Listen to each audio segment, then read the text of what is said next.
नमस्कार दोस्तों। Alpha officers academy के यूट्यूब चैनल पर आपका स्वागत है। हम देख रहे थे आरएएस मेंस के लिए रिवीजन मॉड्यूल। ठीक है। और इसमें हमने योगा एंड स्पोर्ट्स खत्म करने के बाद में पब्लिक एडमिनिस्ट्रेशन शुरू किया था और उसमें हम टोटल अभी तक 9 लेक्चर्स कंप्लीट कर चुके हैं। आज हमारा 10th लेक्चर है और इसके बाद में 3 लेक्चर्स लगभग और बनेंगे। और मैं आपको एक बात बताऊं कि आपको जब भी ये लेक्चर्स देखने हों तो आप एक काम करना, ये रेगुलरली आप अगर लेक्चर्स देख रहे हो तो आप बहुत ही अच्छा है। और उसके बाद में जैसे ये फिनिश हो जाती है सीरीज, उसके बाद में एक बार आप लगातार सारे लेक्चर्स एक साथ देख लेना, जो भी 12 से 13 लेक्चर्स होंगे ना, लगातार एक साथ देख लेना। क्योंकि मैं आपको बताऊं 4 आवर्स है ना, 4 to 5 आवर्स हमने बात की थी। 4 to 5 आवर्स में आपका 65 मार्क्स का पूरा रिवीजन हो जाएगा बहुत अच्छे से। तो आप कोशिश करना कि इसको एक बार ऐसे देखने के बाद में एक साथ भी देख लो। ठीक है। तो आज 10th लेक्चर में हम बात करेंगे न्यू पब्लिक मैनेजमेंट, नवलोक प्रबंधन और चेंज मैनेजमेंट, है ना, परिवर्तन का प्रबंध। तो देखते हैं क्या क्या है न्यू पब्लिक मैनेजमेंट से। हमने देखो पहले आपको याद होगा जब हमने इवोल्यूशन ऑफ पब्लिक एडमिनिस्ट्रेशन के बारे में पढ़ा था कि पब्लिक एडमिनिस्ट्रेशन के 6 फेजेस थे इवोल्यूशन के। उसमें हमने जो 5th फेज पढ़ा था वो एनपीए था, न्यू पब्लिक एडमिनिस्ट्रेशन था। और जो छठा फेज था वो हमने देखा था एनपीएम। हमने एनपीए देखा था, है ना, एनपीए देखा था, एनपीए के ओरिजिन और सारी चीजें एनपीए के बारे में हमने देखी थी। 1968 में जो यूएसए में सोशियो इकोनॉमिक, सामाजिक आर्थिक दिक्कतें, टर्मोइल शुरू हुआ था, उसके बाद में एनपीए का उजागर हुआ था। उसके बाद में हमने फिलाडेल्फिया कॉन्फ्रेंस की बात की थी, मिनब्रुक कॉन्फ्रेंस की बात की थी, हनी रिपोर्ट आई थी उसकी बात की थी। ये सारी चीजें हमने एनपीए में देखी थी। अब हम एनपीएम की तरफ चल रहे हैं, है ना। एनपीएम बेसिक है क्या, फिर बाद में हम लोग एनपीएम के फीचर्स देखेंगे, उसमें क्या क्या उसकी इंपॉर्टेंस है वो सब देखेंगे, और एनपीए और एनपीएम में क्या डिफरेंस है ये सारी चीजें देखेंगे। ठीक है, तो शुरू करते हैं। एनपीएम देखो, बेसिकली अगर एक लाइन में समझाया जाए ना तो प्राइवेट जो सेक्टर है ना, प्राइवेट सेक्टर जैसे काम करता है उस काम को पब्लिक सेक्टर में लाने के लिए, पब्लिक सेक्टर में लाने के लिए या गवर्नमेंट सेक्टर में लाने के लिए जो मैनेजेरियल टेक्निक का यूज किया जाना है वो एनपीएम कहलाएगी। ठीक है, न्यू पब्लिक मैनेजमेंट कहलाएगी। अब ये जरूरत क्यों पड़ी, क्योंकि 1991 के बाद में हमने देखा कि हमारे इकोनॉमिक रिफॉर्म्स हुए, है ना, आर्थिक सुधार हुए। तो उसके बाद में क्या हुआ कि हमने जब इकोनॉमी ओपन की, बहुत सारी कंपनीज आई, प्राइवेट सेक्टर की बहुत सारी चीजें हमने देखी, तो हमने देखा कि ये इतनी एफिशिएंटली इफेक्टिवली कैसे वर्क कर रही है। जबकि पब्लिक सेक्टर है, पब्लिक सेक्टर तो ऐसे काम कर रहा है जैसे समझ ही नहीं आ रहा है इसका। तो क्या मतलब, क्या इसमें सुधार किया जाए क्या नहीं किया जाए। तो इस वजह से हमको जरूरत पड़ी कि एनपीएम जैसी कोई चीज को हम लोग देखें। तो एनपीएम की अगर हम लोग बेसिक डेफिनेशन देखें तो क्या है, NPM is an art to execute managerial techniques of private sector in public sector. ठीक है ना, ये एक आर्ट है किसको एग्जीक्यूट करने की, मैनेजेरियल टेक्निक्स, है ना, प्रबंधन की वो टेक्निक्स जो प्राइवेट सेक्टर में इस्तेमाल हो रही है उनको पब्लिक सेक्टर में यूज करने की जो आर्ट है उसको एनपीएम का है। जैसे कि अपन ने 3 ई की बात करी, है ना, एफिशिएंसी, इफेक्टिवनेस और इकोनॉमी की। फिर प्रॉपर यूटिलाइजेशन ऑफ रिसोर्सेज की हमने बात करी। आप देखो गवर्नमेंट ऑर्गेनाइजेशन है, 10 लोग काम कर रहे हैं, 10 लोग में से 8 के पास तो बहुत सारा काम है, 2 के पास कोई काम ही नहीं है, और ऐसे ही चल रही है ऑर्गेनाइजेशन। पर प्राइवेट ऑर्गेनाइजेशन में ऐसे नहीं है, जहां पर 8 की जरूरत है वहां पर 8 ही लोग काम करेंगे, 2 जनों को एक्स्ट्रा पैसा और रिसोर्सेज बर्बाद करने में प्राइवेट ऑर्गेनाइजेशन नहीं भरोसा रखती है। ठीक है। फिर अपन एनपीएम वर्ड की बात करें, जो न्यू पब्लिक मैनेजमेंट जो शब्द है, ये सबसे पहली बार क्रिस्टोफर हुड ने अपने आर्टिकल में लिखा। कौन सा आर्टिकल है, a public management for all season, है ना, 1991 में एक आर्टिकल लिखा क्रिस्टोफर हुड ने, a public management for all season. ठीक है। इसके बाद कंसेप्ट ऑफ एनपीएम है ना, जो ये तो इसने नाम तो दे दिया क्रिस्टोफर हुड ने, उसके बाद में ये कंसेप्ट को ब्रॉडली जो एक्सप्लेन किया है वो किसने किया, ऑसबॉर्न और गैबलर ने अपनी किताब लिखी इन्होंने, री इन्वेंटिंग गवर्नमेंट, 1992 में। ठीक है। तो आपने ये दो आर्टिकल और किताब याद रखना है। Public management for all season 1991 में किसकी किताब है, क्रिस्टोफर हुड की।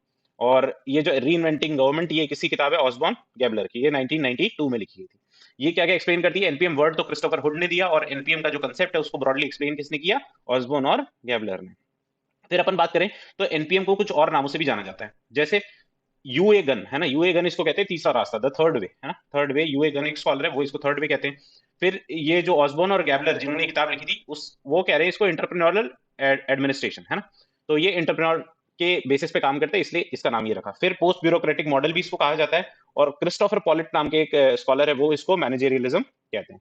ठीक है। तो ये 3-4 इसके नाम है। एनपीएम जब भी आपके पास एनपीएम का 2 नंबर का क्वेश्चन आए, चाहे 5 नंबर का क्वेश्चन आए, आप देख लो ये 2 स्लाइड्स है, ये तो आपको एज इट इज लिखनी है। उसके बाद में आपको कोई बात याद आ रही है तो ठीक, नहीं आ रही है तो ठीक, पर ये 2 स्लाइड पूरी की पूरी ऐसी कैसी लिखनी है। ठीक है। फिर अपन देखो, इसके बाद में अपन देखते हैं एक टेबल, है ना, इसमें हम लोग एनपीए के फीचर्स देखेंगे, वो फीचर्स को एग्जीक्यूट कैसे किया जा रहा है, और फिर उसका इंपॉर्टेंस और इम्पैक्ट क्या है ना। ये लाइन से चलेंगे, ये फीचर अगर यहाँ पर फीचर लिखा हुआ है तो इसका एग्जीक्यूशन ये होगा, और इस एग्जीक्यूशन के लिए ये इंपॉर्टेंस होगा। ठीक है। तो एक एक करके फीचर्स देखते हैं। अब एनपीएम जो है वो इंफेसाइज करता है कि इस पे 3 कल्चर, है ना, हम 3 कल्चर की कब से बात कर रहे हैं, इकोनॉमी, है ना, इकोनॉमी, एफिशिएंसी और इफेक्टिवनेस, है ना, एफिशिएंसी और इफेक्टिवनेस। तो ये 3 कल्चर जो है, इस ये कैसे, इसका एग्जीक्यूशन कैसे हो रहा है, जैसे कि डिसइन्वेस्टमेंट प्रोग्राम हो रहा है गवर्नमेंट ऑफ इंडिया में, ये कह रहे हैं ना कि जो बड़ी कंपनीज है पब्लिक सेक्टर की, उनको बेच दिया जा रहा है, तो ये डिसइन्वेस्टमेंट प्रोग्राम है, ये थ्री कल्चर को प्रमोट करता है ना, ये बेसिकली एनपीएम को प्रमोट कर रहा है। आपको लग रहा है ये हम और आप सोच रहे हैं, नहीं ये भाई ये बड़े लेवल पे चल रहा है, बहुत पहले से चल रहा है। यूएसए में तो एनपीएम पहले ही आ चुका है, क्योंकि वहां पर पब्लिक सेक्टर जो है जो प्राइवेट सेक्टर है वो बहुत पहले से है, वो लोग तो कैपिटलिस्ट कंट्रीज हैं, तो वो पहले से ही इसके ऊपर काम कर रही है। फिर origin of entrepreneurial system in India, फिर establishment of information and facilitation centre in public sector. अब देखो इफिशिएंसी, ये इफेक्टिवनेस है कि नहीं है, आज आप आज के टाइम पर देखोगे तो जो पब्लिक ऑर्गेनाइजेशन है, जैसे आप सेक्रेटेरिएट में जाओगे तो वहां पर इतना बड़ा काउंटर बना हुआ है, वहां से आप कुछ भी इंफॉर्मेशन और फैसिलिटेशन सेंटर उन्होंने बना रखा है, ऐसे ही बाकी पब्लिक सेक्टर्स में भी बनाया गया है। ठीक है, तो इससे इसका इम्पैक्ट और इसका इंपॉर्टेंस क्या है, तो इस ये क्या करता है, ये इंक्रीज करता है इकोनॉमी इन पब्लिक एडमिनिस्ट्रेशन, ये प्रॉफिट ओरिएंटेड बनाता है किसको, पब्लिक एडमिनिस्ट्रेशन को। जो पब्लिक एडमिनिस्ट्रेशन सिर्फ पब्लिक वेलफेयर की बात कर रहा था, किसकी बात करता है, पब्लिक वेलफेयर की, वो अब प्राइवेट सेक्टर की तरह किसकी बात कर रहा है, प्रॉफिट की भी बात कर रहा है। प्रॉफिट की बात करेगा तो उसको बहुत सारी चीजें देखनी पड़ेगी, जैसे कि इन्होंने थ्री की बात की है। फिर पब्लिक एडमिनिस्ट्रेशन क्या बनाया है, as a facilitator, as a promoter and as a distributor instead of regulator. अपन देख रहे इतने सालों से, भारत में देखो तो 1947 के बाद से या उससे पहले से भी जो पब्लिक एडमिनिस्ट्रेशन है वो क्या है, रेगुलेटर का काम कर रहा है, पर वो फैसिलिटेटर, वो प्रमोटर, वो डिस्ट्रीब्यूटर का काम कर रहा है क्या, नहीं कर रहा है। अब इसका एग्जीक्यूशन करने के लिए देखो आप, पीपीपी बोर्ड है पब्लिक, ये पब्लिक प्राइवेट पार्टनरशिप है ना, तो ये पीपीपी मोड है, इसमें सब मिलजुल करके काम कर रहे हैं, पब्लिक कंपनी है, प्राइवेट भी, और ये पार्टिसिपेशन है दोनों का। ठीक है, तो ये जब देखते हैं अपन, तो ये फैसिलिटेटर के तौर पे, प्रमोटर और डिस्ट्रीब्यूटर के तौर पे काम कर रहा है। अब इससे क्या होता है, पब्लिक और प्राइवेट सेक्टर में हेल्दी कंपटीशन डेवलप होता है, रिड्यूस होता है किसका, पब्लिक एडमिनिस्ट्रेशन का वर्कलोड रिड्यूस होता है, so that public administration can focus on public welfare activities. Basic तो इसका ऑब्जेक्टिव पब्लिक वेलफेयर ही रहेगा, है ना, पर इसको जो भी काम कर रहे हैं वो पब्लिक वेलफेयर का सोचते हुए, और जो प्राइवेट ऑर्गेनाइजेशन है उसकी मैनेजरियल टेक्निक्स को यूज करना है। ठीक है, फिर ये थर्ड में देखो सपोर्ट करता है किसको, डिसेंट्रलाइजेशन को। डिसेंट्रलाइजेशन, लोकलाइजेशन हम पहले ही देख चुके हैं, इसका बेस्ट एग्जांपल मैंने आपको पहले ही बताया था। डिसेंट्रलाइजेशन के बारे में जब भी बात आएगी तो हम बात करेंगे पंचायती राज इंस्टीट्यूशंस जो हैं उनके संदर्भ में, हम लोग विचार कर करके और देख लेंगे।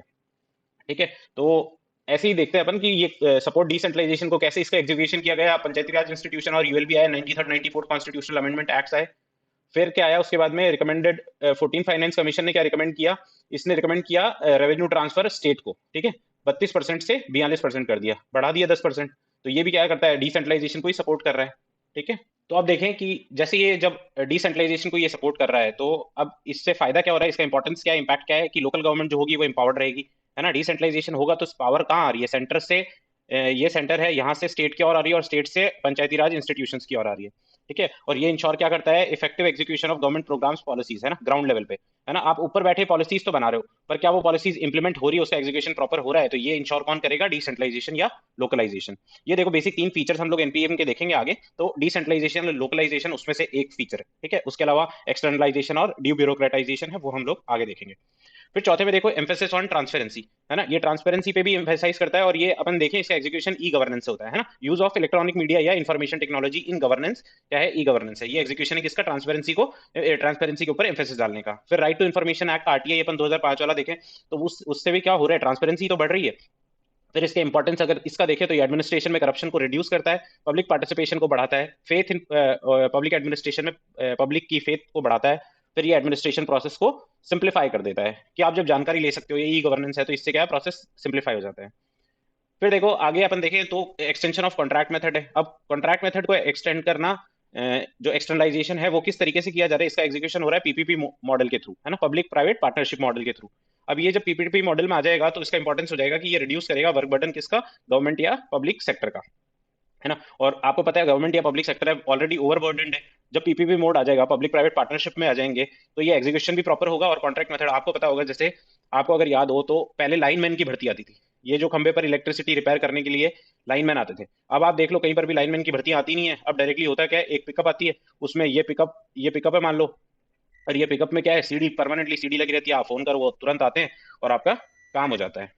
ठीक है, तो ये कॉन्ट्रैक्ट मेथड है, ये पीपीपी मॉडल है, तो ये रिड्यूस क्या कर रहा है, वर्क बर्डन ही तो रिड्यूस कर रहा है। फिर इसके बाद आगे देखो तो डाउन साइजिंग ऑफ गवर्नमेंट, हमने देखा जो मैं पहले बता रहा था आपको कि डी ब्यूरोक्रेटाइजेशन है, वैसे ही डाउन साइजिंग ऑफ गवर्नमेंट की भी बात है। तो 91st कॉन्स्टिट्यूशनल अमेंडमेंट एक्ट 2003 में है, तो इसमें देखो इसमें किया क्या गया कि जो कैबिनेट होगा उसमें मंत्रियों की संख्या, जो कैबिनेट मिनिस्टर्स की संख्या 15% होगी, है ना, मैक्सिमम 15% कर दी। तो ये क्या हुआ, डाउन साइजिंग हुई गवर्नमेंट की, है ना। पहले तो आप कितने भी मंत्री बना सकते थे, पर 2003 में ये 91st कॉन्स्टिट्यूशनल अमेंडमेंट एक्ट ला करके और आपने 15% वो कर दी, फिक्स कर दी संख्या। तो अब जो प्रॉपर यूटिलाइजेशन होगा रिसोर्स का, वो इंश्योर इस चीज से होगा। ये डाउन साइजिंग ऑफ गवर्नमेंट कहलाई। ये फीचर्स अपन, मैंने आपको पहले ही बताया, अपन ये साथ के साथ देख रहे हैं। अब मान लो आपके पास 5 नंबर में क्वेश्चन आता है फीचर्स के बारे में, तो ये आप चाहो तो लिखो, चाहो तो मत लिखो, पर आप फीचर्स तो ये सारे 7 8 10 12 जो भी है वो लिख देना। अगर एग्जीक्यूशन कैसे किया जा रहा है ये लिख देना, और इंपॉर्टेंस आए तो ये सारी चीजें, इसमें कुछ कुछ रिपीटेटिव भी हैं पर आप पॉइंट्स याद रहेंगे ये। पर अपन लोग डायरेक्टली अगर एक एक करके पढ़ेंगे तो वो इतना मजा नहीं आएगा। फिर अपन देखें फ्लेक्सिबिलिटी इन हायरार्की। अब इतने टाइम से हम पब्लिक एडमिनिस्ट्रेशन में यही तो बात कर रहे हैं कि हायरार्की रिजिड रखोगे तो काम नहीं बनेगा, है ना। तो फ्लेक्सिबिलिटी रख सकते हैं। ई गवर्नेंस हमने देखा था राजस्थान सेक्रेटेरिएट में जो एप्लीकेबल है, वो ई गवर्नेंस का एक अच्छा मॉडल है। फिर गैंग प्लैंक हमने लकड़ी का पट्टा लगाया था, वो लकड़ी के पट्टे से हमने समझा था कि कैसे गैंग प्लैंक के थ्रू हम फ्लेक्सिबिलिटी ला सकते हैं हायरार्की में। फिर लेवल जंपिंग, लेवल जंपिंग में हमने देखा था ये अपन हायरार्की का ट्रायंगल बनाए। तहसीलदार, एसडीओ, एडीएम और कलेक्टर के बीच में 2 पद है, तो तहसीलदार डायरेक्टली कलेक्टर को रिपोर्ट कर सकता है, या कुछ काम हो तो वो डायरेक्टली कलेक्टर के साथ संपर्क साध सकता है। तो ये एसडीओ और एडीओ या एडीएम है, तो इनका लेवल को जंप करना लेवल जंपिंग कहलाया। तो इससे हायरार्की में पद सोपान में क्या आई, लचीलापन आया, फ्लेक्सिबिलिटी आई। इससे हुआ क्या, रेड टेपिज्म, लाल फीताशाही डिक्रीज होगी, क्विक डिसीजन मेकिंग होगी और ह्यूमन रिसोर्स का प्रॉपर यूटिलाइजेशन होगा। ठीक है। फिर अपन आगे देखें डीब्यूरोक्रेटाइजेशन। जैसे डाउन साइजिंग थी गवर्नमेंट में तो वो एक पॉलिटिकल प्रोसेस था, पर ये डीब्यूरोक्रेटाइजेशन क्या है, ये वी नौकरशाही करना है। इसमें क्या करेंगे अपन, रिड्यूस करेंगे किसकी संख्या, जो गवर्नमेंट एम्प्लॉइज है ना। अब इसमें क्या है, जैसे गोल्डन हैंडशेक स्कीम अपन ने पहले भी इसके बारे में बात की थी। जो लोग पीएसयूज में एम्प्लॉयड थे, अब पीएसयूज इतनी बड़ी बड़ी कंपनीज थी पर प्रॉफिट बहुत कम आ रहा था। तो प्रॉफिट जब बहुत कम आ रहा था ना, तो गवर्नमेंट को लगा कि है ना अपन को संख्या, जो लोगों की संख्या है वहां पे, जो एम्प्लॉइज है उनकी संख्या है, उसको रिड्यूस करना है। तो उन्होंने जबरदस्ती इनको कंपलसरी वीआरएस दिया, है ना, और उस स्कीम का नाम दिया गोल्डन हैंडशेक स्कीम। फिर ये कॉन्ट्रैक्ट बेस्ड रिक्रूटमेंट, अपन ने पहली बात किया कि लाइनमैन की भर्तियां नहीं आती है। आप देखो कोई भी सरकारी ऑफिस है, वहां पर पहले ड्राइवरों की भर्तियां होती थी, पर अब क्या होता है, अब तो सीधी गाड़ियां ही कॉन्ट्रैक्ट पे चल रही हैं। तो ये कॉन्ट्रैक्ट बेस्ड रिक्रूटमेंट है। तो इससे क्या हो रहा है कि सरकार अपनी साइज को ही तो कम करने की कोशिश कर रही है। अब इंपॉर्टेंस और इम्पैक्ट देखो तो प्रॉपर यूटिलाइजेशन होगा ह्यूमन रिसोर्स का, और मिसयूज होगा रिसोर्सेज का, जो मिसयूज है वो रुक जाएगा। फिर ये रिजेक्ट करता है, एनपीएम भी रिजेक्ट कर रहा है किसको, पॉलिटिक्स एडमिनिस्ट्रेशन डाइकोटॉमी को, है ना। ये सीधी बात कहते हैं, पॉलिटिक्स और एडमिनिस्ट्रेशन डाइकोटॉमी जैसी कोई चीज नहीं है, ये दोनों साथ मिलकर के काम करेंगे तभी काम बनेगा। फिर क्लाइंट ओरिएंटेशन की बात करता है, जैसे कि अपन इसका एग्जीक्यूशन देखें, राइट टू हियरिंग एक्ट हो गया, सिटीजन चार्टर हो गया। जो ये क्लाइंट ओरिएंटेशन है, ये पहले प्रोसेस सिर्फ और सिर्फ प्राइवेट सेक्टर का था, पर इसको पब्लिक सेक्टर में लाया गया है एनपीएम के साथ साथ। अब इससे क्या होगा, पब्लिक एडमिनिस्ट्रेशन प्राइवेट एडमिनिस्ट्रेशन की तरफ बढ़ेगा और प्रॉपर एग्जीक्यूशन होगा। जो भी पॉलिसीज होंगी उनका, या फिर जहां तक वो पॉलिसीज पहुंचनी चाहिए वो वहां तक पहुंच रही है कि नहीं पहुंच रही है, ये देखा जाएगा क्लाइंट ओरिएंटेशन के माध्यम से। फिर अपन जब डीब्यूरोक्रेटाइजेशन की बात कर रहे हैं, डाउन साइजिंग ऑफ गवर्नमेंट की बात कर रहे हैं, तो ये कॉस्ट कटिंग की बात हो रही है सीधी सीधी। ठीक है, तो कॉस्ट क्या होगी, रिड्यूस हो जाएगी। फिर एम्फेसाइज करेंगे किस पे, परफॉर्मेंस अप्रेजल पे। देखो बहुत सालों से सरकार में एसीआर चलती आती है, एनुअल कॉन्फिडेंशियल रिपोर्ट, है ना। अब इसको चेंज करके आपने कर दिया पीएआर, है ना, परफॉर्मेंस असेसमेंट एंड रिव्यू। अब ये परफॉर्मेंस असेसमेंट एंड रिव्यू कर दिया, तो ये प्राइवेट सेक्टर से इन्होंने मोटिवेशन लिया है। प्राइवेट सेक्टर में 360 डिग्री फीडबैक एक सिस्टम होता है। उसमें क्या होता है कि जैसे एक एम्प्लॉय है, उसको सिर्फ और सिर्फ उसके काम के बेसिस पर नहीं जांचा जाएगा, उसके और जितने सारे फैक्टर्स होते हैं काम के साथ साथ, उसका बिहेवियर कैसा है, उसका अपने जो जूनियर स्टाफ उसके साथ बिहेवियर कैसा है, सीनियर स्टाफ के साथ बिहेवियर कैसा है, और ये सारी 70 तरह की चीजें होती है। तो ये 360 degree feedback system private organization में था, उसको लागू कर रहे हैं हम लोग पब्लिक ऑर्गेनाइजेशन में। तो ये एनपीएम आया है उसके बाद ही हुआ है। इससे भी क्या होगा, प्रॉपर यूटिलाइजेशन होगा रिसोर्सेज का, अपन को अच्छे से पता चल पाएगा कि कौन किस काम के लिए केपेबल है और कौन नहीं है। ठीक है, तो ये सारे अपन ने फीचर्स, एग्जीक्यूशन और इंपॉर्टेंस देखे किसके, एनपीएम के। ठीक है, एनपीएम अगर आप वापस से देखो, एनपीएम क्या है, changes that came after 1991 economic जो रिफॉर्म्स है उसके बाद में। तो एनपीएम की डेफिनेशन हमने देखी थी, it is art to execute managerial technique of private sector in public sector. फिर क्रिस्टोफर हुड की बात की, ऑसबॉर्न गैबलर की किताब रीइन्वेंटिंग गवर्नमेंट की हमने बात की थी। 3 अलग अलग नाम देखे थे, थर्ड वे, एंटरप्रेन्योरियल, एडमिनिस्ट्रेशन, मैनेजरियलिज्म और पोस्ट ब्यूरोक्रेटिक मॉडल। फिर हमने फीचर्स, एग्जीक्यूशन और इंपॉर्टेंस इसके देख लिया। आगे इसकी कुछ क्रिटिसिज्म है। तो अब क्रिटिसिज्म में क्या कहते हैं, ये ओवर एम्फेसाइज करते हैं साहब प्राइवेट सेक्टर पे। ठीक है, आप कह रहे हो पब्लिक सेक्टर को कि है ना तुम पूरा ही प्राइवेट सेक्टर ही बन जाओ, है ना। तो आप क्या मतलब, पब्लिक सेक्टर में तब हमेशा से कोई काम का ही नहीं था, प्राइवेट सेक्टर ही काम का है। मान लिया प्राइवेट सेक्टर की एफिशिएंसी ज्यादा है, पर पब्लिक सेक्टर जो काम कर रहा है वो पब्लिक सेक्टर ही कर सकता है, प्राइवेट सेक्टर वो काम नहीं कर सकता है। फिर NPM can be reason of increasing unemployment. जब आप डाउन साइजिंग की बात कर रहे हो, है ना, तो आप नंबर ऑफ एम्प्लॉयज ही तो रिड्यूस कर रहे हो, नंबर ऑफ एम्प्लॉयज को कम कर रहे हो। अब कम करोगे तो क्या बढ़ेगा, अनएम्प्लॉयमेंट इंक्रीज हो जाएगा।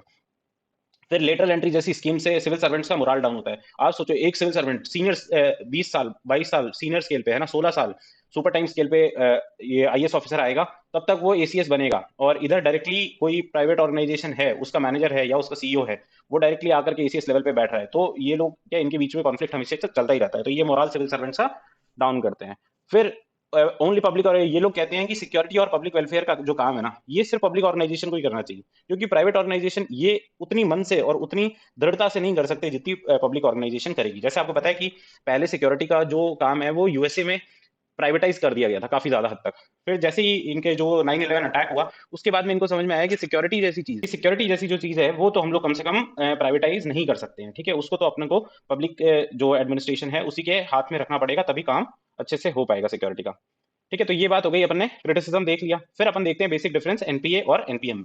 अब एनपीए हमने देखा था जब एनपीए आया 1968 में, है ना, 1968 के आसपास यूएसए में सोशियो इकोनॉमिक सामाजिक आर्थिक टर्मोइल चल रहा था यूएसए में, है ना, उसके बाद हमने एनपीए का ग्रोथ देखा था, हमने सारी चीजें फिलाडेल्फिया कॉन्फ्रेंस, हनी रिपोर्ट की रिपोर्ट, और क्या बोलते हैं उसको, मिनब्रो कॉन्फ्रेंस, ये सारी चीजें हमने देखी थी। तो एनपीए का जो ओरिजिन हुआ वो सोशियो इकोनॉमिक टर्मोइल से अपन मानते हैं, और एनपीएम का मानते हैं कब से, एलपीजी या न्यू इकोनॉमिक पॉलिसीज। देखो दुनिया में माना गया 1980s के आसपास पूरी दुनिया में कंट्रीज ने अडॉप्ट किया क्या, ओपन इकोनॉमी की पॉलिसी अडॉप्ट की, नई इकोनॉमिक पॉलिसीज लाए, इकोनॉमिक रिफॉर्म्स किए, तो उसके बाद में ओरिजिन देखा जाता है किसका, एनपीएम का। फिर अपन देखें रीजन ऑफ ओरिजिन, ये क्या बोलते हैं, फिर अपन एनपीए देखें तो ये क्या मूवमेंट था किसका, यूथ का, है ना, जो यंग स्कॉलर्स थे ये उनका मूवमेंट था, जबकि एनपीएम में यंग और एक्सपीरियंस दोनों तरह के स्कॉलर्स थे। एनपीए जब हम बात करते हैं तो हम बात करते हैं वैल्यू की, इक्विटी, रेलेवेंस और चेंज, है ना, मूल्य, समता, प्रासंगिकता और परिवर्तन। जबकि एनपीएम एम्फेसाइज करता है किस पे, इकोनॉमी, एफिशिएंसी और इफेक्टिवनेस पे। फिर it supports public administration should be progressive science होनी चाहिए, ये कौन कह रहा है, एनपीए कह रहा है, जबकि एनपीएम क्या कह रहा है, एनपीएम तो मैनेजरियलिज्म को सपोर्ट कर रहा है, आपको कह रहा है कि जो मैनेजर प्राइवेट सेक्टर में है, जो टेक्निक्स वो यूज कर रहा है, आपको भी पब्लिक सेक्टर में वही टेक्निक्स को इस्तेमाल करना है। फिर जब बेसिक फीचर देखे एनपीए का, तो हमने देखा public participation, client orientation, rejection of politics, administration dichotomy, ये फीचर्स हैं बेसिक फीचर्स। पर जब बेसिक फीचर्स हम एनपीएम के देखेंगे, ये सारे एनपीएम के फीचर्स तो हैं, पर बेसिक फीचर क्या है, लोकलाइजेशन, ठीक है, डीब्यूरोक्रेटाइजेशन, ये स्पेलिंग थोड़ी सी गलत हो गई है, तो ये स्पेलिंग उधर से देख लेना, है ना। फिर एक्सटर्नलाइजेशन, है ना, ये हमने तीनों चीजों के बारे में पहले भी, लोकलाइजेशन क्या है, डिसेंट्रलाइजेशन, है ना, डीब्यूरोक्रेटाइजेशन, फिर एक्सटर्नलाइजेशन, ये सारी एनपीएम की बेसिक फीचर्स हैं। फिर एनपीए क्रिटिसाइज करता है किसको, पब्लिक एडमिनिस्ट्रेशन को, जबकि एनपीएम सपोर्ट करता है minimum role of public administration. और एनपीए की हमने बात की थी तो वो उस टाइम पर 1968 के टाइम पर सिर्फ और सिर्फ डेवलप कंट्रीज के लिए रेलेवेंट था, जबकि एनपीएम क्या है, दोनों के लिए ही काफी प्रासंगिक दिखा जब इसका ओरिजिन हुआ, इकोनॉमिक रिफॉर्म्स हुए। ठीक है, इसके बाद में हम लोग देखेंगे चेंज मैनेजमेंट। अब चेंज मैनेजमेंट क्या है, परिवर्तन का प्रबंध क्या है। Change management is intentional and systematized changes in an organization. अब मान लो ये एक कोई पर्टिकुलर ऑर्गेनाइजेशन है, और इसमें थंब रूल के हिसाब से काम हो रहा है, मैनेजर ये पर्टिकुलर काम कर रहा है, यहाँ पर असिस्टेंट मैनेजर बैठा हुआ वो ये काम कर रहा है, और दूसरे और सबऑर्डिनेट्स बैठे हुए वो अलग अलग काम कर रहे हैं। अब इस ऑर्गेनाइजेशनल स्ट्रक्चर में या इनके बिहेवियर में या फिर और कोई चेंजेस करें, ताकि ये ऑर्गेनाइजेशन की एफिशिएंसी अच्छी हो जाए, इंप्रूव हो जाए, और जो भी उसके आउटकम्स हैं, जो भी उसके डिसीजन मेकिंग है, वो सब कुछ अच्छा हो जाए, तो इसके लिए जो चेंजेस किए जाएंगे उनको हम नाम दे रहे हैं चेंज मैनेजमेंट। अब देखो चेंज मैनेजमेंट क्या है, is a collective term for all approaches to prepare, support, help individuals and teams and organization in making organizational changes, उसको चेंज मैनेजमेंट कहा है। ऑर्गेनाइजेशन में जो भी चेंजेस होंगे उसको कंबाइंड तरीके से कहा जाए तो वो ऑर्गेनाइजेशनल चेंज को चेंज मैनेजमेंट कह दिया। अब देखो चेंज मैनेजमेंट के कुछ बेसिक अपन एलिमेंट्स देखे तो ये स्ट्रैटेजी के बारे में बात करता है, ऑर्गेनाइज होने के बारे में बात करता है, मोटिवेट करने के बारे में बात करता है, टीम वर्क है उसके ऊपर फोकस करता है, चीजों में इंप्रूवमेंट लाने के ऊपर फोकस करता है, और मेजर्स क्या क्या लिए जा सकते हैं उसके ऊपर ये फोकस करता है, क्या, चेंज मैनेजमेंट। अब देखें बेसिक तो अपने बात की, तीन टाइप के चेंजेस हो सकते हैं। एक तो स्ट्रक्चरल चेंज हो सकता है, संस्थागत रूप से जो भी परिवर्तन करने हैं आपको, कि आपको असिस्टेंट मैनेजर की पोस्ट बढ़ानी है, मैनेजर की पोस्ट कम करनी है, या फिर 4 मैनेजर कम करने हैं, 5 मैनेजर बढ़ाने हैं, ये सारे स्ट्रक्चरल चेंजेस हो जाएंगे। प्रोसीजरल चेंजेस अपॉइंटमेंट में, है ना, और उनकी ट्रेनिंग में, ये सारे जो चेंजेस होंगे वो प्रोसीजरल चेंजेस होंगे। और बिहेवियर, एम्प्लॉयज के बिहेवियर को बदलने की वजह से जो चेंजेस आएंगे वो बिहेवियरल चेंजेस होंगे। फिर इसके बाद देखें तो देखो फोर्सेस, ऑर्गेनाइजेशन में दो बेसिक फोर्सेस है ना, जो काम करती है ऑर्गेनाइजेशन के अंदर। रिस्ट्रेनिंग फोर्सेस होती है एक, और एक होती है ड्राइविंग फोर्सेस। एक जो आपको रिस्ट्रेन करती है और एक जो आपको ड्राइव करती है। तो रिस्ट्रेनिंग फोर्सेस क्या क्या है, जैसे इनसफिशिएंट सैलरी होगी या रेम्यूनरेशन, ये सब कम देना हो गया, जो भी स्टाफ को सैलरी और उसकी जो रेम्यूनरेशन है उनको कम दिया, तो वो रिस्ट्रेनिंग फोर्सेस माना गया। फिर lack of coordination between higher authority and subordinates, इसको भी रिस्ट्रेनिंग फोर्स माना गया।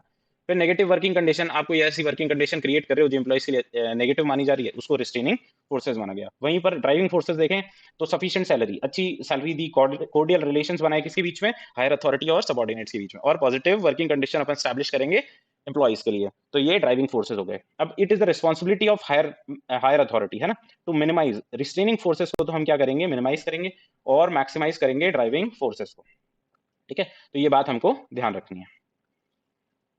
फिर आगे इसके बाद में रीजंस और फैक्टर्स देखिए चेंज मैनेजमेंट के, तो एक्सटर्नल फैक्टर्स देख लो। चेंज मैनेजमेंट के एक्सटर्नल फैक्टर क्या है, सोशल कस्टम्स है और ट्रेडिशंस है। इकोनॉमिक फैक्टर की बात करो तो फिस्कल पॉलिसी है, मॉनेटरी पॉलिसी है, इंपैक्ट ऑफ एलपीजी, ये सारे एक्सटर्नल फैक्टर्स अपन देख रहे हैं, है ना। चेंज मैनेजमेंट की जरूरत क्यों पड़ती है, एक्सटर्नल क्या क्या फैक्टर्स हैं जो इंपैक्ट डालते हैं जिसकी वजह से चेंज इन मैनेजमेंट की जरूरत पड़ती है। तो इंपैक्ट ऑफ एलपीजी हो गया, चेंजेस इन एडमिनिस्ट्रेटिव पॉलिसी हो गया, प्रशासनिक नीतियों में जो भी परिवर्तन होगा उसकी वजह से मैनेजमेंट में चेंज की जरूरत हो गई, पॉलिटिकल फैक्टर्स हो गया, एनवायरमेंटल फैक्टर्स हो गया, ये एक्सटर्नल फैक्टर्स हैं। जबकि अपन बात करें इंटरनल फैक्टर्स की, तो changes in roles and responsibility of organization, आप ऑर्गेनाइजेशन के बड़े लेवल पर आप देखो तो अगर रोल्स और रिस्पॉन्सिबिलिटी में चेंज आएगा तो आपको मैनेजमेंट में चेंजेस करने की जरूरत होगी। फिर education and awareness in employees, जब एजुकेशन बढ़ेगा एम्प्लॉइज का, अवेयरनेस बढ़ेगी तो भी आपको मैनेजमेंट में चेंजेस करने पड़ेंगे। फिर आपने देखा टेक्निकल फैक्टर्स, टेक्निकल फैक्टर्स हम हमेशा से बात कर ही रहे हैं, नई इनोवेशन आएंगे, ऑटोमेशन होगा, जैसे कि सीसीटीवी आ गया, बायोमेट्रिक अटेंडेंस सिस्टम आ गया, पोर्टल सिस्टम आ गया, तो ये सारे सिस्टम्स आएंगे तो हमको मैनेजमेंट में चेंज करने की जरूरत पड़ेगी। फिर इंपॉर्टेंस देखेंगे हम चेंज मैनेजमेंट का, तो क्या है, ये इंक्रीज करता है क्या, सर्वाइवरशिप और एग्जिस्टेंस ऑफ ऑर्गेनाइजेशन। एक ऑर्गेनाइजेशन कितने लंबे समय तक चलेगी उसका ग्राफ, है ना, उसका ग्राफ कहीं ये बन रहा है या फिर ये बन रहा है। तो अगर आपको ये ग्राफ चाहिए तो आपको चेंजेस करने पड़ेंगे मैनेजमेंट में, है ना, change is the only constant. तो ये क्या करेगा, सर्वाइवरशिप बढ़ाएगा, एग्जिस्टेंस ऑफ ऑर्गेनाइजेशन को इंक्रीज करेगा, अपलिफ्ट करेगा, ये क्या, प्रोडक्टिविटी को अपलिफ्ट करेगा, वर्क परफॉर्मेंस को बढ़ाएगा ऑर्गेनाइजेशन में। फिर ये हेल्पफुल है आइडेंटिफिकेशन में, क्या, रिस्ट्रेनिंग फोर्सेज और ड्राइविंग फोर्सेज, है ना, अभी हमने पीछे ही बात करी, रिस्ट्रेनिंग फोर्सेज को कम करना है, ड्राइविंग फोर्सेज को बढ़ाना है। फिर ये इंक्रीज क्या, एफिशिएंसी को, ऑर्गेनाइजेशन में जो एफिशिएंसी है उसको बढ़ाएगा। फिर प्रमोट करेगा किसको, टेक्निकल इनोवेशंस को प्रमोट करेगा, इनेबल करेगा healthy relationship, cordial relationship between higher authority and subordinates. और ये एक्सटर्नल मार्केट के साथ में भी कोऑर्डिनेशन, जब हम एक्सटर्नल फैक्टर्स की बात कर रहे हैं, सोशल कस्टम्स हो गए, economic factor, impact of LPG, ये सारी बात कर रहे हैं, तो जब ये सब करेंगे तो एक्सटर्नल मार्केट के साथ में जो कोऑर्डिनेशन होगा वो इंप्रूव होगा। फिर अब देखो फ्रेजेस है, ये जो फेजेस हैं अलग अलग जनरलाइज या फिर कर्ट लेवन के हिसाब से उसको देखते हैं कि मैनेजमेंट है उसमें फेजेस क्या क्या हो सकते हैं जो चेंज मैनेजमेंट होगा उसके। तो कर्ट लेवन नाम के एक स्कॉलर हैं, वो कहते हैं 3 फेजेस है ना। ये ऑर्गेनाइजेशन है, ये आप मान लो कि ये फ्रीजर में पड़ा हुआ एक बॉक्स है, तो इसमें क्या है, बर्फ जमी हुई है। तो आपको अगर बदलाव करना है तो सबसे पहले तो क्या करना होगा, इसको बाहर निकाल करके अनफ्रीज करना पड़ेगा, है ना, इसको थॉ करना पड़ेगा। तो ये अनफ्रीजिंग इसकी पहला फेज बताया है। फिर अनफ्रीजिंग के बाद में क्या करना पड़ेगा, मान लो ये बर्फ पहले ऐसे ऐसे ऐसे ऐसे जमी हुई थी, अब आपको इसको नई तरीके से ये ऐसे ऐसे करके ऐसे ऐसे ऐसे ऐसे जमाना है ना, अलग शेप में या फिर दूसरी शेप करनी है। तो आप क्या करोगे, अनफ्रीज करने के बाद जब ये शेप चेंज करनी होगी तो इसको अलग अलग अलग तरीके से मूव करोगे, तो मूविंग इसकी सेकंड फेज बता दी। फिर मूव कर दिया, अब मूव करने के बाद में वापस से इसको फ्रीजर में डाल दो, है ना, वापस से फ्रीजर में डाल दो, तो वापस से रीफ्रीजिंग, ये 3 इसकी फेजेस बताइए। अब जैसे मान लो आपके पास में क्वेश्चन आता है, ये देखो ये आरएस मेन सी कॉपी है ना, ऐसी चौड़ी सी कॉपी आती है। तो अगर मान लो आपसे पूछ लेता है कि स्टेप्स और मैनेजमेंट ऑफ स्टेप्स बताने हैं आपको, मैनेजमेंट ऑफ चेंज की या फेजेस बताने हैं, तो आप यहाँ पर जनरलाइज फेजेस लिख देना और साइड में डिब्बा बना करके आप कर्ट लेवन के हिसाब से जो फेजेस हैं तीनों ये लिख देना, है, कर्ट लेवन के हिसाब से पूछे ये चांसेस कम है, पर दोनों ही पूछ ले तो आप दोनों ही लिखाना ना, कुछ भी पूछे आपसे। फिर अपन आगे देखें जनरलाइज फेजेस के बारे में बात करते हैं। तो जनरलाइज फेजेस में सबसे पहले हम क्या करेंगे, आइडेंटिफाई करेंगे ऑर्गेनाइजेशन में क्या प्रॉब्लम है जिसकी वजह से हमको ऐसा लग रहा है कि हमको चेंजेस करने की जरूरत पड़ रही है। फिर आइडेंटिफिकेशन करेंगे किसका, रिस्ट्रेनिंग फोर्सेस का और ड्राइविंग फोर्सेस का, क्योंकि हमको अल्टीमेटली करना क्या था, रिस्ट्रेनिंग फोर्सेस को बढ़ाना है, रिस्ट्रेनिंग फोर्सेस को कम करना है और ड्राइविंग फोर्सेस को बढ़ाना है। ठीक है, फिर अपन प्लान फॉर्मुलेट करेंगे, क्या plan, under available resources, available resources के अंडर ही आपको प्लान फ्रेम करना है। ऐसे नहीं कि आपके पास रिसोर्स 50,000 के पड़े हैं और आप बात कर लो कितने 5 लाख खर्चे की, तो वो प्लान है ना एग्जीक्यूशन में पॉसिबल नहीं है। ठीक है, तो फिर अपन क्या करेंगे, फॉर्मुलेट करेंगे, फिर एग्जीक्यूट करेंगे management of change in organization, है ना, फिर एग्जीक्यूशन करेंगे मैनेजमेंट ऑफ चेंज का, फिर इवेल्युएट करेंगे और रिव्यू करेंगे किसको, मैनेजमेंट ऑफ चेंज को। हमने जो चेंजेस किए हैं मैनेजमेंट में उससे थोड़ा बहुत फर्क पड़ रहा है कि नहीं पड़ रहा है, इसका इवैल्यूएशन क्या है, इसका रिव्यू किया जाएगा। और रिव्यू करने के बाद अगर सब कुछ सही साबित होता है तो ये जो मैनेजमेंट ऑफ चेंज हमारे द्वारा किया गया है इसको परमानेंटली स्टैब्लिश कर देंगे, जैसे हमने रीफ्रीजिंग किया था ना मूविंग के बाद में, वैसे हम लोग इसको परमानेंटली स्टैब्लिश कर देंगे। ठीक है, तो ये जनरलाइज फेजेस और फेजेस थे, 3 फेजेस कर्ट लेविन के हिसाब से और ये 6 फेजेस जनरलाइज फेजेस थे। इसके बाद में हम देखें कि कुछ हर्डल्स भी होंगे चेंज मैनेजमेंट में, और उसके बाद में हम लोग आइडियल कंडीशन क्या हो सकती है चेंज मैनेजमेंट की, ये देखेंगे। तो हर्डल्स क्या क्या हो सकते हैं। अब हर्डल्स की बात करो आप, तो जब ऑर्गेनाइजेशन की बात कर रहे हैं तो अपन देखो इतने टाइम से ये सारी चीजें देखते आ रहे हैं ना, तो अपन को ये समझना चाहिए कि कम्युनिकेशन और कोऑर्डिनेशन किसके बीच में, हायर अथॉरिटी और सबऑर्डिनेट के बीच में अच्छा होगा तो ही काम अच्छा होगा। पर अगर लैक ऑफ कम्युनिकेशन है तो वो चेंज मैनेजमेंट के लिए हर्डल है। फिर लैक ऑफ रिसोर्सेज है, मैंने अभी बात की 5 लाख का रिसोर्स चाहिए आपको, और आपके पास में पड़ा हुआ 50,000 ही है या 5,000 ही है, तो ये क्या है, रिसोर्सेज का लैक है, लैक ऑफ रिसोर्सेज। तो ये प्रॉब्लम किसमें क्रिएट कर रहा है, चेंज मैनेजमेंट में। फिर फेलियर ऑफ पास्ट चेंजेस, आपने जब रिव्यू किया और आपने देखा कि पुराने चेंजेस हमने जो भी किए वो फेल हो रहे हैं, तो ये भी हर्डल है। फिर lack of proper training before making changes, आपने चेंजेस तो कर लिए और आपने ट्रेनिंग ही नहीं दी इंप्लॉइज को उन चेंजेस के प्रति, तो फिर भी ये फेल हो जाएगा। तो ये हर्डल है चेंज मैनेजमेंट में। अब ये यूनिवर्सल, मेरे हिसाब से पर्सनली मेरे को ऐसा लगता है कि ये यूनिवर्सल प्रॉब्लम अगर किसी ऑर्गेनाइजेशन में है, तो हायर अथॉरिटी अगर इगोइस्टिक या प्राउडी है तो ये सब बहुत बड़ा हर्डल होगा। फिर lack of trust between higher authority and subordinates, ये हमने पहले पॉइंट में भी जो देखा वही बात यहाँ पर भी कर रहे हैं। लैक ऑफ ट्रस्ट हो हायर अथॉरिटी और सबऑर्डिनेट्स में तो भी चेंज मैनेजमेंट में प्रॉब्लम हो जाएगी। और चेंज मैनेजमेंट होता है तो फियर ऑफ सबऑर्डिनेट्स में fear of job cut generate हो जाता है, कि अब ये लोग ये चेंजेस कर रहे हैं तो ये हमको तो निकालेंगे, ऐसा फियर मतलब नेगेटिवली वो चेंजेस को लिया जाता है। फिर negative view point of subordinate, ये सारे बेसिक हर्डल्स हैं इसमें चेंज मैनेजमेंट में। अब आइडियल कंडीशन देख लेते हैं कि आइडियल कंडीशन क्या हो सकती है। आप चेंज मैनेजमेंट के साथ साथ एसोसिएट करो किसको, रिवार्ड और अवार्ड सिस्टम को, है ना। आप शॉल पहनाओ, अवार्ड दो, पैसे दो, थोड़े बहुत मॉनेटरी बेनिफिट्स दो, तो ये सारी बेनिफिट्स दोगे आप उसको, तो ये चेंज मैनेजमेंट को आइडियल मतलब आइडियल कंडीशन के तौर पे लागू करने में मदद करेगा। फिर हायर अथॉरिटी और मैनेजमेंट है ना, इनको इन्फॉर्म करना है किसको, एम्प्लॉइज को या जो यूनियन है, कि आपने जो चेंजेस आप कर रहे हो ना उसका ऑब्जेक्टिव क्या है। ठीक है, आप चेंजेस तो कर रहे हो पर उसके ऑब्जेक्टिव के बारे में आप क्लियर अगर एम्प्लॉइज को नहीं करोगे तो वो हमेशा एक दुविधा में फंसे रहेंगे, जैसे कि फियर ऑफ जॉब कट उनमें जनरेट हो जाएगा। और एक सिंगल एम्प्लॉय में हो जाए तो कोई इतनी बड़ी प्रॉब्लम नहीं होती ऑर्गेनाइजेशन के लिए, पर अगर मान लो कि पूरे की पूरे यूनियन को ऐसे लगने लग गया तो ऑर्गेनाइजेशन के लिए बहुत बड़ा मतलब प्रॉब्लम डेवलप हो जाएगी। फिर प्रॉपर मैनेजमेंट ऑफ रिसोर्सेज, ये भी आइडियल कंडीशन, अगर मैनेजमेंट ही नहीं होगा रिसोर्सेज का तो कुछ काम वैसे ही पॉसिबल नहीं है। ठीक है, तो ये हमने क्या देखा, चेंज मैनेजमेंट और न्यू पब्लिक मैनेजमेंट, है ना, नवलोक प्रबंधन और परिवर्तन का प्रबंधन। अब इसके बाद में हम लोग 3 लेक्चर्स और करेंगे, मोस्ट प्रोबेबली 3 लेक्चर्स और करेंगे, और मैंने आपको जैसा कि एज प्रॉमिस 4-5 घंटे में हम लोग पब्लिक एडमिनिस्ट्रेशन 65 मार्क्स का कवर कर लेंगे, है ना। और आप अगर ये 4-5 घंटे के लेक्चर्स आपके एग्जाम में मतलब मान लो 1 महीना है ना, तो 1 महीने में आप 3 बार देख लो ना, तो आई कैन गारंटी यू कि आप 45-50 मार्क्स स्कोर करने के लायक हो जाओगे। बस आपको जो भी चीजें बताई गई है उनको ध्यान से सुनना है, और जो चीज मैं आपको बताऊं, कोई चीज अगर पर्टिकुलरली समझ में नहीं आ रही है तो भाई 1 महीने का ही टाइम है, आप उसको रट लो। ठीक है, या समझने का टाइम, अब बहुत ज्यादा समझने का टाइम नहीं है, अब इतना ही टाइम है कि कोई चीज नहीं समझ में आ रही है तो उसको रट लो।